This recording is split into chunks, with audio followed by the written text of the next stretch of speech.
할렐루야. 오늘 드릴 설교의 제목은 아름다운 나라입니다. 본문은 누가복음 17장 20절로 21절 두 절의 말씀입니다. 바리새인들이 하나님의 나라가 어느 때에 임하니까 묻거늘 예수께서 대답하여 이르시되 하나님의 나라는 볼 수 있게 임하는 것이 아니요 또 여기 있다 저기 있다고도 못하리니 하나님의 나라는 너희 안에 있느니라. 아멘. 권정생 선생과 타네하시 코츠라고 하는 흑인 작가의 글을 읽어드리며 말씀을 시작하려 합니다. 아시다시피 동화작가 권정생 선생, 몽실언니, 강아지똥 이런 작품으로 유명하시죠. 그분은 평생을 가난하게 사시다가 안동의 작은 교회 종치기로 살면서 아름다운 동화와 글을 써서 많은 우리나라 국민들에게 감동을 주신 작가입니다. 지금은 작고하셨지만 그가 젊었을 때 가난에 못 이겨 식구 중에 입 하나 들겠다고 집을 나와서 청년기 시절 거지로 떠돌던 때의 글입니다. 집을 나와 거지 생활을 하던 그 당시도 친절을 베풀어준 많은 사람을 잊지 못한다. 상주지방 마을 앞에 우물이 있고 늙은 소나무가 있는 외딴 집 노부부의 정다운 모습을 잊을 수가 없어 복사꽃 외딴 집이란 동화를 썼다. 열흘 동안 매일 아침마다 찾아갔지만 한 번도 얼굴을 찌푸리지 않고 깡통에 밥을 꾹꾹 눌러 담아준 점촌댁 아주머니도 가로수 밑에 쓰러져 있을 때 달려와 두레박에 물을 길어다 먹여준 할머니도 배삭이 없다니까 그냥 강을 건네준 배사공 할아버지도 좀처럼 내 기억에서 지워지지 않는 얼굴들이다. 이처럼 곳곳에 마음 착한 사람들이 있으므로 죽지 않고 살아날 수 있었다. 이 글은 오물덩이처럼 뒹굴면서라는 그의 글에서 발췌하여 읽어드렸습니다. 이제 흑인인 타네하시 코츠의 글입니다. 15살 난 자신의 흑인 아들에게 쓴 글인데 미국에서 2015년 베스트셀러로 선정될 만큼 큰 영향을 끼쳤던 글이죠. 나는 두렵구나. 그 두려움은 내가 내 곁을 떠날 때마다 가장 사무치게 느껴진다. 하지만 내가 태어나기 오래전에도 두려움에 떨었고 또 그런 점에서는 나만 독특한 것도 아니었어. 내가 너만 했을 때 내가 아는 사람은 전부 흑인들이었는데 그들 모두 극심하게 요지부동으로 위험할 정도로 세상을 두려워하고 있었다. 비록 늘 의식했던 건 아니지만 어린 시절 내내 나는 그 두려움을 보며 살았지. 두려움은 언제나 내 바로 앞에 있었다. 이것은 너의 나라다. 이것이 내가 사는 세상이다. 이것이 너의 몸이다. 너는 이 모든 것 안에서 살아나갈 방법을 흑인으로서 찾아야만 한다. 이 글은 세상과 나 사이라는 그의 책에서 발췌하였습니다. 미국 사회에서 흑인으로 살아가고 있는 것에 대한 두려움을 그는 이 책에서 말하고 있죠. 두 개의 글이 보여주는 세상은 완전히 다른 세상으로 우리 감정에 호소하고 있습니다. 권정생 선생님이 보여준 세상은 사랑이 있고 넉넉하고 배품이 있는 생명이 있는 세상입니다. 흑인 작가 고츠가 경험한 세상은 흑인이라는 사실 하나 때문에 사회에서 배제되고 공포를 느끼게 하는 차별과 죽음의 세상입니다. 여러분은 어느 세상을 택하시겠습니까? 오늘 본문 말씀에서 예수님은 하나님 나라는 너희 안에 있다고 하십니다. 이 말씀의 중요성은 엄청납니다. 그 깊은 의미를 우리들은 깨달아야 합니다.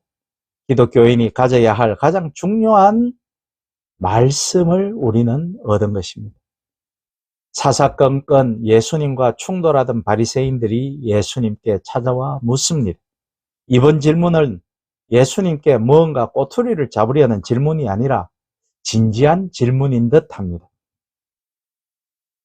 바리새인들은 하나님 나라, 즉 에덴 동산과 같은 곳을 꿈꾸고 소망했습니다. 로마의 압제가 심해질수록 그들은 에덴을 그리워했습니다. 이리와 어린 양이 함께 뛰어노는 곳, 그들은 강렬히 갈망했을 것입니다. 그래서 그들은 예수님께서 행하신 수많은 기적을 보면서 바리새인들은 혹시나 하는 생각을 하였던 것 같습니다. 그리고 오늘 본문의 질문을 던집니다.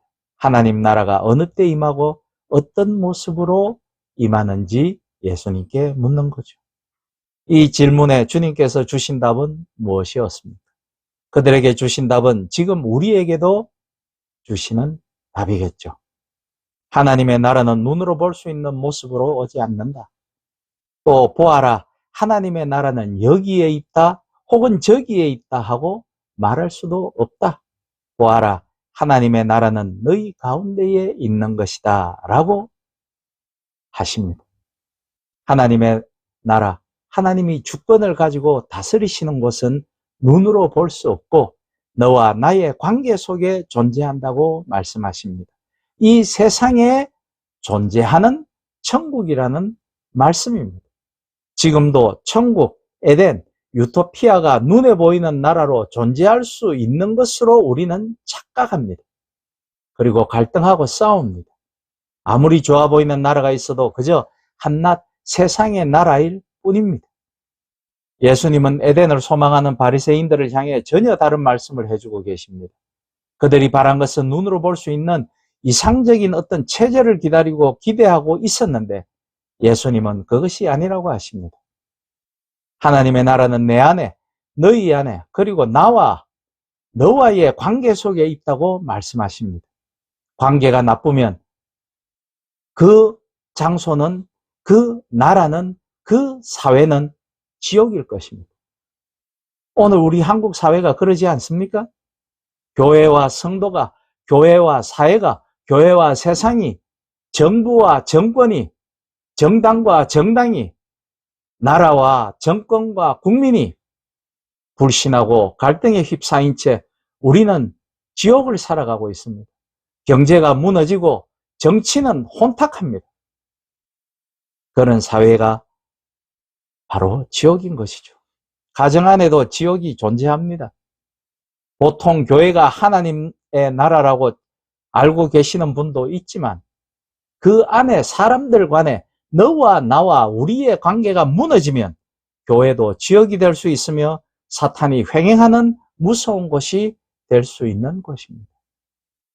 얼마나 많은 교회에서 갈등하고 있습니까? 그곳이 하나님의 나라입니까? 사탄은 묘지나 동굴에 있지 아니함을 기억하십시오. 사탄 역시 우리 가까이에 있습니다.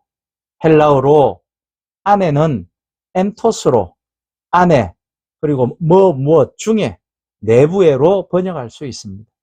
즉 나와 너와의 관계 속에 나와 너와 우리들 가운데 하나님의 나라가 만들어진다고 말씀하시는 것입니다. 하나님의 통치와 왕권이 나와 너와 우리들의 관계 속에 이루어지면 그 관계 속에 하나님의 나라가 만들어진다고 예수님은 말씀하시는 것입니다. 이것은 굉장히 놀라운 깨우침이며 말씀입니다.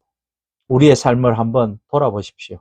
나와 너와의 관계 속에 나는 나 스스로 주인이라는 착각 속에 있고 내가 가장 존귀하며 나만이 무엇인가 대접받아야 한다라는 그 생각. 내 앞에 있는 너도 마찬가지죠.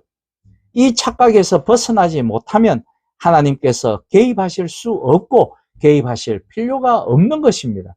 내 안에 온통 나로 가득 차 있고 내만이 존귀하며 내가 그러한 귀중한 대접을 받고 싶은 그 안에 주님의 자리는 없는 법입니다. 이 착각에서 벗어나지 못하면 주님은 우리 곁에 오시지 않는 것이죠. 우리 각자가 주인의 자리를 주님께 내어드릴 때 주님께서는 나와 너 사이의 관계에 드디어 개입하실 수가 있는 것입니다. 하나님의 개입하심과 다스리심이 가능해질 때 우리의 관계는 기쁨이 넘치고 갈등이 없어지고 은혜를 누리는 구원의 단계로 들어가는 에덴이 이루어지는 것입니다. 우리는 모두 이것을 소망하고 꿈꿔야 합니다. 이것이 이루어질 때 이 땅의 삶에서도 하나님의 뜻으로 가득 찬 하나님의 나라가 임하게 되는 것이니까 말씀입니다. 하나님의 나라는 첫째, 하나님의 뜻이 가득 찬 상태, 하나님의 뜻이 최고조에 도달한 상태의 나라일 것입니다. 두 번째, 하나님의 원칙이 지켜지는 나라입니다. 즉, 공의와 정의 그리고 사랑과 평화가 살아 행해지는 나라입니다. 그러므로 하나님의 원칙이 살아서 내가 그 원칙대로 살고자 실천할 때, 애쓸 때 그것이 바로 하나님의 나라인 것이겠죠. 세 번째, 하나님의 다스림에 순복하는 사람들이 있는 것이 아름다운 하나님의 나라입니다. 나 자신이 하나님께 순종해야 하나님의 통치의 위력이 나오는 것이죠. 이 세상 나라가 내게 두려운 이유는 나와 너의 관계가 깨어져 있기 때문입니다. 관계가 깨어져 세상 누구도 믿을 수 없습니다. 의심하고 다투고 그리고 갈등하며 살아야 하는 지옥 같은 세상인 거죠. 내 안에, 내 앞에 있는 네 안에 정의와 희락과 화평, 평안 가득한 하나님의 원칙이 깨어지고 하나님 나라의 통치를 내가 거절했기 때문입니다. 실존주의 철학자인 사르트르는 타인은 나의 지옥이다 라고 했습니다. 나와 너 사이에 천국이 이루어질 수 없다는 말입니다. 하나님을 잃어버린 인간의 모습들을 적나라하게 표현하고 있는 말입니다. 예수님은 그런데도 내 안에, 너 안에 혹은 타짜 안에 하나님의 나라가 있다고 말씀하십니다. 너는 하나님의 나라일 수 있습니다. 하나님의 나라의 통치의 위력을 느끼려면 그 다스림에 순종해야 합니다. 순종할 때 하나님 통치의 위력을 경험할 수 있습니다. 사랑하라, 미워하지 말라, 사람을 귀히 대접하라. 하나님께서는 계속 우리에게 말씀하고 계십니다. 하나님의 나라는 하나님의 뜻이 최고조에 달해야 합니다. 하나님의 다스림 앞에 순종으로 답하며 우리 자신의 뜻을 내려놓아야 합니다. 이렇게 할 때 나와 너 사이에 하나님의 나라가 임하는 것입니다. 하나님의 뜻을 실천하고 따르십시오. 겸손히 순종하며 나아가십시오. 이렇게 할 때 우리 사회도 한국 기독교에도 참 아름다운 하나님의 나라가 이루어질 것입니다. 리들리 스콧 감독의 킹덤 오브 헤븐이라는 영화를 많은 분들이 아실 것입니다. 만약에 이 영화를 보시지 않았다면 꼭 한번, 정말로 꼭 한번 보시기를 권합니다. 십자군 전쟁 때의 예루살렘의 성을 사수하려는 여러 인물들의 실화적인 이야기에 작가의 상상력을 더해 만든 영화입니다. 이 영화의 후반부 예루살렘을 방어하는 전투에서 이슬람 대군에게 패하고 이슬람의 군주, 위대한 이슬람의 군주 살라딘과 그 주인공인 발리양이 예루살렘 성 안의 사람들의 안전을 보장받는 대신 예루살렘을 이슬람에게 내어주기로 한 협상안을 시빌라 공주에게 발리양이 알리며 이런 말을 합니다. 선왕, 여기에서는 실제로는 보드행 4세죠. 바로 시빌라 공주의 친오빠입니다. 그 보드행 4세가 죽고 난 뒤의 이야기죠. 선왕의 왕국, 즉 킹덤 오브 헤븐은 바로 여기 그리고 여기에 있습니다. 이 왕국은 그 무엇도 침범하지 못할 겁니다. 내 가슴 속에, 내 머릿속에 있는 킹덤 오브 헤븐은 그 누구도 침범하지 못한다라는 것입니다.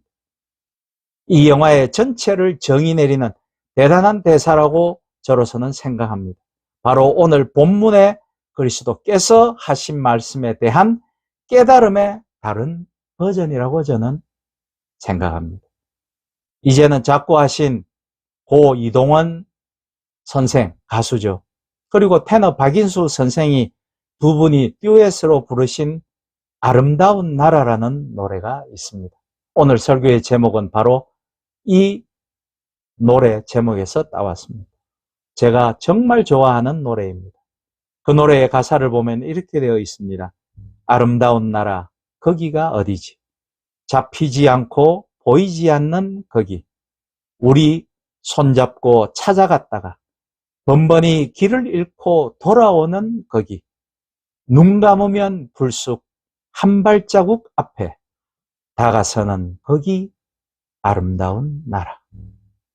저는 오늘 본문 말씀을 바로 이렇게 실어서 풀어낼 수 있다라고 생각하며 이 노래를 예전부터 참 좋아하였던 것입니다. 하나님의 나라는 찾아 나서서 우리가 찾아낼 수 있고 볼 수 있는 나라가 아닌 것입니다. 그 밑바탕은 이미 말씀을 통해 우리에게 있고 우리가 그것을 신앙의 실천을 통해서 사랑과 화평과 정의를 통해 나와 너와 우리 사이에 만들어낼 수 있다라는 것입니다. 예수 그리스도를 알기 전에 우리는 자신밖에 모르는 죄가 관영한 존재들이었습니다. 그러나 성령 하나님의 내주하심을 받은 우리는 이제 새로운 존재입니다. 하나님의 완전한 통치를 받기 위해 우리는 늘 깨어 있어야 하며 하나님의 뜻을 묻고 순종하고자 하는 자세를 늘 가져야 합니다. 우리와 늘 함께 하시는 그리스도가 그가 통치하시는 아름다운 나라가 하늘 저 높이 멀리 있는 것이 아니라 우리들 사이에 이미 존재하고 있다라는 것을 발견하시는 여러분과 제가 될 수 있기를, 그리고 한국 기독교가 될 수 있기를 예수 그리스도의 이름으로 축복하며 부탁드립니다. 아멘.